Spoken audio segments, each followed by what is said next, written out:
లాస్యా నందిత మృతిపై ఎన్నో అనుమానాలు వ్యక్తమవుతున్నాయి. ప్రమాదం ఎలా జరిగిందనే దానిపై పోలీసులు క్లారిటీ ఇవ్వలేదు. లాస్యా ప్రయాణించిన కారు ఢీకొన్న వాహనం ఏదనేది సస్పెన్స్గా మారింది. గన్మెన్ లేకుండా ఎమ్మెల్యే లాస్యా ఎందుకు వెళ్లారు? అంతా వాడే చేశాడని ఆమె కుటుంబ సభ్యులు ఎందుకు ఆగ్రహం వ్యక్తం చేస్తున్నారు? లాస్యా బంధువుల వీడియో ప్రస్తుతం వైరల్ అవుతుంది. ఇంతకీ ఎవరా వ్యక్తి, అతడు ఏం చేశాడన్న దానిపై ప్రస్తుతం సస్పెన్స్ కొనసాగుతుంది. ఆకాష్పై లాస్యా అక్క కేసు పెట్టడానికి కారణం ఏంటి? ఉద్దేశపూర్వకంగానే ప్రమాదానికి కారణమయ్యాడా? 304A కింద కేసు పెట్టింది లాస్యా అక్క నివేదిత. ఇంతకీ ప్రమాదానికి కారణం ఏంటి? నిద్రమత్త, నిర్లక్ష్యమా, ఇంకేమైనా ఉందా? సీటు బెల్ట్ పెట్టుకున్న లాస్యా నందిత చనిపోవడానికి కారణం ఏంటి? ప్రమాదం జరిగినప్పుడు లాస్యా బతికే ఉందా? ఇద్దరికి గాయాలయ్యాయంటూ ఫోన్ చేసి చెప్పాడు పిఏ కమ్ డ్రైవర్ ఆకాష్. ఆ తర్వాత ఏం జరిగిందనే దానిపై మిస్టరీ నెలకొంది. అర్ధరాత్రి ఆకలి వేస్తుందని చెప్పి సంగారెడ్డి వైపు ఎందుకు వెళ్లారనే అనుమానాలు కలుగుతున్నాయి. తెల్లవారుజామున 5:30 నుంచి 6 గంటల మధ్య ప్రమాదం జరిగింది. కుటుంబ సభ్యులతో కలిసి వెళ్ళింది ఎమ్మెల్యే లాస్యా నందిత. రాత్రి 1 గంటకే రిటర్న్ అయినా తెల్లవారుజామున 5:30 వరకు ఎక్కడికి వెళ్లారన్న అనుమానం అయితే కలుగుతుంది.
ఎస్, ఎమ్మెల్యే లాస్యా నందిత కుటుంబ సభ్యుల వీడియో చూసారుగా. ప్రస్తుతం ఈ వీడియో వైరల్ అవుతుంది.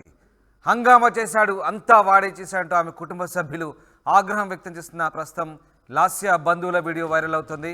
ఇంతకీ ఎమ్మెల్యే లాస్యా నందిత ప్రయాణించిన కారు ఎలా ప్రమాదానికి గురైంది?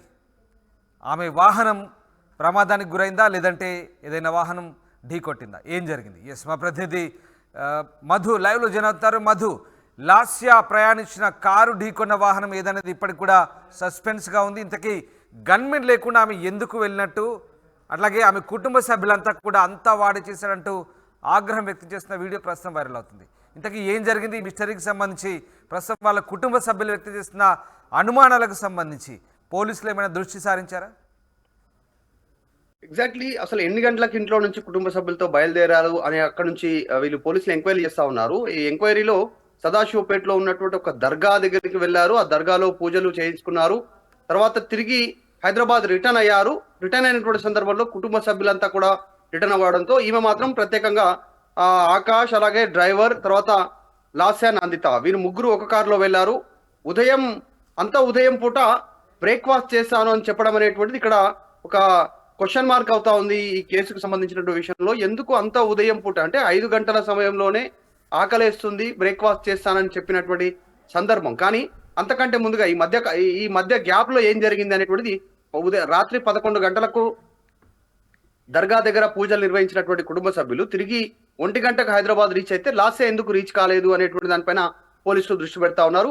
ఈ మధ్య టైంలో ఈ బ్రేక్ లో ఉదయం 5 గంటల వరకు యాక్సిడెంట్ జరిగేంత వరకు 5 గంటల 30 నిమిషాల వరకు జరిగినటువంటి టైంలో ఎక్కడికి వెళ్లారు అనేటువంటి అంశాలను వాళ్ళు వెలికి తీసే ప్రయత్నం చేస్తున్నారు పోలీసులు. వీళ్ళకి సంబంధించినటువంటి మొబైల్ టవర్ లొకేషన్ కానీ, ఏ టైంలో టోల్ గేట్ లోకి ఎంట్రీ అయ్యారు ఔటర్ రింగ్ రోడ్ పైన, ఈ అన్ని అంశాలను తెలుసుకునే ప్రయత్నం చేస్తా ఉన్నారు. ప్రస్తుతం ఆకాష్, తర్వాత డ్రైవరు, వీళ్ళంతా కూడా గాయాల పాలై ఆసుపత్రిలో చికిత్స పొందుతున్నారు. కాబట్టి వారు కాస్త రికవర్ అయ్యేటువంటి టైం వరకు వీరు చేయాల్సినటువంటి ఎంక్వైరీ చేసి తర్వాత వారిని విచారించేటువంటి అవకాశం ఉంది. ఎందుకంటే ఆకాష్ పైన లాస్యా నందిత అక్క కేసు పెట్టినటువంటి పరిస్థితి ఉంది. 304A చాలా స్పష్టంగా.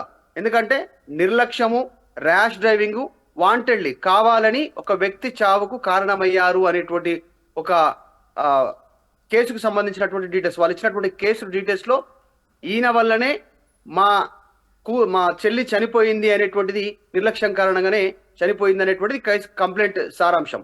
దాని ప్రకారమే 304A కేసు ఫైల్ అయినటువంటి పరిస్థితి ఉంది. సో దానికంటే ముందు ఒక వీడియో వైరల్ అవుతా ఉంది. ఆ వీడియో ప్రస్తుతం ఆర్టీవీ స్క్రీన్ పైన చూడొచ్చు. ఎక్కువగా ఆ వీడియోలో కుటుంబ సభ్యులంతా కూడా తీవ్ర ఆగ్రహంతో చెప్తా ఉన్నటువంటి ఒక వ్యక్తి గురించి చెప్తా ఉన్నారు. అంతా తనే చేశారు, తను హడావుడి చేయడం వలన వెళ్ళారు, ఆయన వలన ఇది జరిగింది అనేటువంటిది. సో ఆ వ్యక్తి ఎవరు అనేటువంటిది తేలాల్సినటువంటి పరిస్థితి ఉంది ప్రస్తుతం. దానిపైనే అంతా ప్రస్తుతం కుటుంబ సభ్యులు చర్చించుకుంటున్నారు, బయట కూడా భారీ ఎత్తున చర్చించుకుంటున్నారు. పోలీసులు కూడా ప్రత్యేకంగా ఫోకస్ చేసేటువంటి అవకాశం ఉంది. అసలు అర్ధరాత్రి ఆకలి వేస్తున్నటువంటి సమయంలో ఎక్కడికి వెళ్ళారు, సంగారెడ్డి వైపు ఎందుకు వెళ్ళారు అనేటువంటి ఆలోచన చేస్తా ఉన్నారు. ఆ టైంలో ఔటర్ రింగ్ రోడ్ పైకి ఎన్ని గంటలకు వెళ్ళారు, అసలు టోల్ గేట్ లోకి ఎప్పుడు ఎంట్రీ అయ్యారు, ఎంత సమయం ఓఆర్ఆర్ పైన ఉన్నారు, ఏ వాహనాన్ని ఢీకొట్టారు, వీళ్ళు ఢీకొట్టారా, వీరిని ఇంకొక వాహనం ఢీకొట్టిందా, ఆ టైంలో ఎంత స్పీడ్ లో ఉన్నారు, ఎమ్మెల్యే కుటుంబ సభ్యులతో కలిసి వెళ్ళింది రాత్రి 1 గంటలకే అందరూ రిటర్న్ అయినప్పటికీ కూడా 5:30 వరకు కూడా వీళ్ళు ఎక్కడికి వెళ్ళారనే అనుమానం కలుగుతుంది. ప్రమాదం ఏమో 5:30 నుంచి 6 మధ్యలో జరిగింది అంటున్నారు. అది అర్ధరాత్రి ఆకలిందంటూ సంగారెడ్డి వైపు వెళ్ళారు. ఇవన్నీ కూడా అనుమానాలు వ్యక్తమవుతున్న పరిస్థితి. అసలు ఆకాష్ ఫోన్ చేసి ఇద్దరికి గాయాలయ్యాయి అంటూ ఫోన్ పెట్టేసిన తర్వాత ఏం జరిగిందనే దానిపై కూడా మిస్టరీ నెలకొంది. ప్రమాదం జరిగినప్పుడు లాస్య బతికే ఉందా, అసలు ప్రమాదం జరగడానికి కారణం ఏంటి, రకరకాల అనుమానాలు అయితే వ్యక్తమవుతున్నాయి. సో దీనికి సంబంధించి పోలీసులు ఏమైనా దర్యాప్తు చేస్తున్నారు ఆ కోణంలో? పోలీసులు చాలా స్పష్టంగా చెప్పే ప్రయత్నం చేస్తా ఉన్నారు. ఆ యాక్సిడెంట్ జరిగినటువంటి టైము వీళ్ళు అంచనా వేస్తా ఉన్నారు. అంటే 5:30 నుంచి 6 గంటల మధ్యలో యాక్సిడెంట్ జరిగి ఉండొచ్చు అనేటువంటిది వీరు అంచనాకు వస్తా ఉన్నారు, పోలీసులు వచ్చినటువంటి అంచనాకు. ఎందుకంటే ఆ సమయంలో పోలీసులు అక్కడికి రీచ్ కావడం, ప్రమాదం జరిగిన తర్వాత ఆ పోలీసులకు తర్వాత కుటుంబ సభ్యులు తెలియజేసిన సమాచారం ప్రకారం అక్కడికి వెళ్ళిన తర్వాత 5:40 నుంచి 5:55 మధ్యలో యాక్సిడెంట్ జరిగి ఉండొచ్చు అనేటువంటి వీరు ఒక అంచనాకు వచ్చారు. కానీ లాస్యా నందిత కుటుంబ సభ్యులకు ఆకాష్ ఫోన్ చేసి చెప్పింది, అంతకంటే ముందుగానే ఫోన్ చేసి చెప్పారు, గాయాల పాలయ్యాము, యాక్సిడెంట్ అయింది, ఇక్కడ లొకేషన్ లో ఉన్నామనేటువంటి వాళ్ళు అక్కడ నుంచి లొకేషన్ షేర్ చేశాడు, తనే ఫోన్ చేశాడు. కాబట్టి ఆ సమయం వరకు సిచ్యువేషన్ ఎట్లుండింది అంటే పోలీసులు వచ్చేంత వరకు ఆమె ప్రాణాలతో బ్రతికి లేదా, అంతకంటే ముందు కాస్త గాయాల పాలై శ్వాసతో ఉండిందా అనేటువంటి అనుమానాలు వ్యక్తం చేస్తా ఉన్నారు. కానీ పోస్ట్ మార్టం రిపోర్ట్ లో చాలా స్పష్టమైనటువంటి అంశాలను డాక్టర్లు పొందుపరిచారు. చాలా బోన్స్ విరిగిపోయాయి, ఈ తర్వాత నెక్ కట్ అయింది, హెడ్ ఇంజరీ బాగా అయ్యింది, తర్వాత ఒక కాలు విరిగిపోయింది అనేటువంటిది పోలీసులు చెప్తా ఉన్నటువంటి, పోలీసులకు అందినటువంటి మా పోస్ట్ మార్టం రిపోర్టు వివరాలు తెలుస్తా ఉన్నాయి దాని ప్రకారం. కానీ ఆకాష్ చెప్పిన లైన్ వేరేలా ఉన్నట్టుగా కుటుంబ సభ్యులు చెప్తా ఉన్నారు. ఇప్పుడు ఆకాష్ బయటకు వచ్చి ఆయన ఎంక్వైరీలో పోలీసుల విచారణలో కొన్ని విషయాలు చెప్తే తప్ప అసలు ఎగ్జాక్ట్లీ జరిగింది యాక్సిడెంట్ లో ఏంటి అనేటువంటిది తెలియదు. వీళ్ళే వాహనాన్ని గుద్దారా, నిద్రమత్తులో గుద్దారా, ఏంటి ఇంకా ఏమైనా వేరే అంశాలు ఏమైనా ఉన్నాయా దీంట్లో అనేటువంటిది పోలీసుల విచారణలో తేలే అవకాశం ఉంది. ప్రస్తుతానికి నిజంగానే లాస్యా నందిత మృతి కేసుకి సంబంధించినటువంటి అంశంలో అనేక ప్రశ్నలకు తావిస్తా ఉంది. వాళ్ళు దర్గాకెళ్ళి దర్శనం చేసుకోవడం, కుటుంబ సభ్యులతో అందరూ తిరిగి వెళ్ళడం, లాస్యా నందిత తిరిగి వెళ్ళకపోవడం, ఆకలిస్తుందని చెప్పడము, సంగారెడ్డి వైపు తిరిగి వెళ్ళడము, ఓఆర్ఆర్ వైపు మళ్ళీ ఓఆర్ఆర్ ఎంట్రీ ఇచ్చిన తర్వాత ఓఆర్ఆర్ పైన యాక్సిడెంట్ జరగడము, ఇవన్నీ చూస్తా ఉంటే అనేక ప్రశ్నలకు తావిస్తా ఉంది. సో ఆమె ముఖ్యంగా సోదరి కేసు పెట్టడం, అన్ని అంశాలు చూస్తా ఉంటే ఏదో మిస్టరీ ఉంది లాస్యా నందిత మరణానికి సంబంధించినటువంటి అంశం పైన. ఇక్కడ గన్మెన్ వ్యవహారం కూడా, గన్మెన్ లేకుండా లాస్యా ఎందుకు వెళ్ళారు, అసలు అంతా బాధ్యతగా వ్యవహరించాల్సిన ఒక లెజిస్లేటర్ గన్మెన్ లేకుండా ఎలా వెళ్ళారు, ఏం జరిగిందనే అంశం కూడా ఓ కోణంలో దర్యాప్తుకు దారితీసే అంశం. సో ఏం జరిగింది, అసలు గన్మెన్ లేకుండా ఎందుకు వెళ్ళినట్టు దీనికి సంబంధించి పోలీసులు ఏం చెప్తున్నారు? ఎగ్జాక్ట్లీ గన్మెన్లను లాస్యా నందితనే వద్దన్నట్టుగా చెప్తా ఉన్నారు కుటుంబ సభ్యులు. ఎందుకంటే రెగ్యులర్ గా ఈ కుటుంబం అంతా కూడా ఆ దర్గాలో, సదాశివపేటలో ఉన్నటువంటి ఒక దర్గాలో, ఆ చుట్టుపక్కల ఉన్నటువంటి దర్గాలో వీళ్ళు రెగ్యులర్ గా వెళ్తారు. అక్కడ ఒక బాబాగా చెప్పుకున్నటువంటి ఒక వ్యక్తి, అందులో పనిచేసేటువంటి వ్యక్తి దగ్గర వీళ్ళు ప్రత్యేక పూజలు చేపిస్తారు కుటుంబ సభ్యులు అనేటువంటిది చెప్తా ఉన్నారు. ఎందుకంటే అంతకంటే ఒక 5 రోజుల ముందే వాళ్ళ ఫాదర్ సాయన్నకు సంబంధించినటువంటి మొదటి 1 year వర్ధంతి, చనిపోయి 1 year అయిన తర్వాత ఆ కార్యక్రమంలో ఉన్నారు. తర్వాత వీళ్ళు దర్గాకు వెళ్లారు, కుటుంబ సభ్యులంతా కూడా దానికోసమే వెళ్ళి ఉంటారు అనేటువంటిది కూడా చర్చ ఉంది. అంతకు ముందు కూడా రెగ్యులర్ గా దర్గాకు వెళ్ళేటువంటి వారండి. సో కుటుంబ సభ్యులతో వెళ్ళడము, దర్శనం చేసుకోవడం అక్కడ అయిపోయిన తర్వాత తిరిగి ఫ్యామిలీ రిటర్న్ అయిన తర్వాత ఈ సందర్భంలో ఆమె గన్మెన్లను వద్దన్నట్టుగా చెప్తా ఉన్నారు కుటుంబ సభ్యులు. ఆ విషయం కూడా క్లారిటీ లేదు. ఇదే అనేక అంశాలు లాస్య మృతి కేసులో క్లారిటీ లేకపోవడం అనేటువంటిది ప్రస్తుతం అనేక ప్రశ్నలకు తావిస్తా ఉంది. ఇన్ని క్వశ్చన్స్ ఉన్నాయి, పోలీసుల విచారణలో తేలే అవకాశం ఉంది. ఆల్రెడీ కేసు ఫైల్ అయింది కాబట్టి డీటెయిల్ గా కేసు పైన దృష్టి పెట్టారు పోలీసులు. ఎన్ని గంటలకు బయలుదేరారు, ఎన్ని గంటలకు దర్శనం చేసుకున్నారు, అక్కడ నుంచి తిరిగి ఎప్పుడు వచ్చారు, ఎవరెవరు ఉన్నారు ఈమెతో పాటు, ఏం జరిగింది ఆ మధ్య కాలంలో అనేటువంటిది వివరాలు తెలుసుకునే ప్రయత్నం చేస్తున్నారు పోలీసులు. త్వరలోనే పోలీసులు పూర్తి సమాచారం అధికారికంగా వెల్లడించే అవకాశం అయితే ఉంది. సో మొత్తానికి లాస్య మృతి ఒక మిస్టరీగా మారుతా ఉంది. దీనిపైన చర్చకు తావిచ్చింది రాష్ట్ర వ్యాప్తంగా కూడా ఆమె మృతి. లాస్య అక్క ఆకాష్ పై కేసు పెట్టింది, ఉద్దేశపూర్వకంగానే ప్రమాదానికి కారణమైనట్టు 304A కింద ప్రస్తుతానికి అయితే కేసు పెట్టింది. సో పోలీసులు పూర్తి స్థాయిగా దీనికి సంబంధించిన అన్ని కోణాల్లో దర్యాప్తును వేగవంతం చేశారు. ఎందుకంటే ఒక ప్రజాప్రతినిధి, అందులో ఒక ఎమ్మెల్యే చనిపోయిందంటే రకరకాల అనుమానాలకు తావిస్తుంది, అంత తేలికైన విషయం కాదు. సో దీనికి సంబంధించి పోలీసులు విచారణ వేగవంతం చేసే అవకాశం ఉందా? ఎగ్జాక్ట్లీ డీటెయిల్స్ తెలుసుకునే ప్రయత్నం చేస్తా ఉన్నారు. కేసు ఫైల్ చేశారు. ఆమె ఇచ్చినటువంటి కంప్లైంట్స్ ప్రకారం ఎవరైతే నివేదిత లాస్య నందిత అక్క ఉన్నారో నివేదిత, ఆమె ఇచ్చినటువంటి కంప్లైంట్ ఆధారంగానే 304A కేసు ఫైల్ చేశారు. 304A సెక్షనే చాలా స్పష్టంగా చెప్తా ఉంది, ర్యాష్ గా ప్రవర్తించడం, అంటే అత్యంత ర్యాష్ గా ప్రవర్తించడం, నిర్లక్ష్యంగా వ్యవహరించడం, ఒక వ్యక్తి మరణానికి కారణం కావడం. అంటే ఇందులో రెండు రకాలు ఉన్నాయి ఈ కేసుకు సంబంధించినటువంటి విషయంలో. నిర్లక్ష్యం ఒకటి, కేసు లో ఒక వ్యక్తి మరణానికి కారణం అవ్వడం, అంటే ర్యాష్ గా డ్రైవింగ్ చేయడము, నిర్లక్ష్యంగా చేయడం అనేటువంటిది. ఇంకొక కారణం ఏంటంటే మన వాంటెడ్లీ చేసేటువంటి అవకాశం ఉందా అనేటువంటి దానిపైన పోలీసులు దీనిపైన దృష్టి పెడతా ఉన్నారు.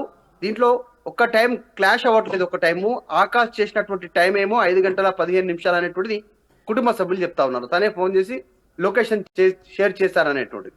లేదు, యాక్సిడెంట్ జరిగినటువంటి టైం ఏమో 5:40 నుంచి 5:50 మధ్యలో జరిగి ఉండొచ్చు అనేటువంటిది ఒక అంచనాకు వస్తా ఉన్నారు. ఎగ్జాక్ట్ టైం ఏంటి, యాక్సిడెంట్ జరిగినటువంటి సమయం ఏంటి అనేటువంటిది గుర్తించే పనిలో పోలీసులు ఉన్నారు. కుటుంబ సభ్యులకు 5:15 కాల్ చేశారా లేదా అనేటువంటిది ఫోన్ డాటా ద్వారా తెలిసే అవకాశం ఉంది. దీన్ని బట్టి పోలీసులు దృష్టి పెడతా ఉన్నారు. త్వరలోనే లాస్య నందిత మృతికి సంబంధించినటువంటి మిస్టరీ వీడే అవకాశం ఉంది త్వరలోనే. Right, thanks for the update Madhu, thank you very much. ఇది మొత్తం మీద రోడ్డు ప్రమాదంలో మృతి చెందిన కంటోన్మెంట్ ఎమ్మెల్యే లాస్య నందిత మృతిపై అనేక అనుమానాలు వ్యక్తమవుతున్నాయి. దీనికి సంబంధించి ఆమె అక్క ప్రస్తుతానికైతే ఆకాష్ పిఏ పైన కేసు పెట్టింది, ఉద్దేశపూర్వకంగానే చేశాడంటూ వాళ్ళంతా కూడా అనుమానాలు వ్యక్తం చేస్తున్నారు. ఇంతకీ గన్మెన్ లేకుండా ఆమె ఎందుకు వెళ్ళారు అనే అనుమానాలు కూడా వ్యక్తమవుతున్నాయి. అంతా వాడే చేశాడంటూ కుటుంబ సభ్యులు ఆగ్రహం వ్యక్తం చేయడం, దానికి సంబంధించిన వీడియో వైరల్ అవడం కూడా ప్రస్తుతం చర్చనీయాంశంగా మారింది. ఆకాష్పై లాస్య అక్క కేసు పెట్టడానికి కారణం ఏంటి, అసలు ప్రమాదానికి కారణం ఏంటి, నిద్రమత్తా, నిర్లక్ష్యమా, ఇంకేదైనా ఉందా అనే కోణంలో కూడా పోలీసులు విచారిస్తున్నారు. దాంతోపాటు సంగారెడ్డి నుంచి బయలుదేరిన తర్వాత ఏం జరిగింది, అసలు ఉదయం వరకు కుటుంబ సభ్యులంతా ఇంటికి చేరుకున్నప్పటికీ ఆమె ఎందుకు ఇంటికి రాలేదు, ఆ ప్రమాదం ఎలా జరిగిందనే కోణంలో కూడా ప్రస్తుతం పోలీసులు విచారిస్తున్నారు. అయితే అంతా వాడే చేశాడు, హంగామా చేశాడు, తీసుకెళ్లాడంటూ కుటుంబ సభ్యులు ఆగ్రహం వ్యక్తం చేసిన వీడియో అయితే ప్రస్తుతం వైరల్ అవుతుంది. మరొకసారి ఆ వీడియో చూద్దాం.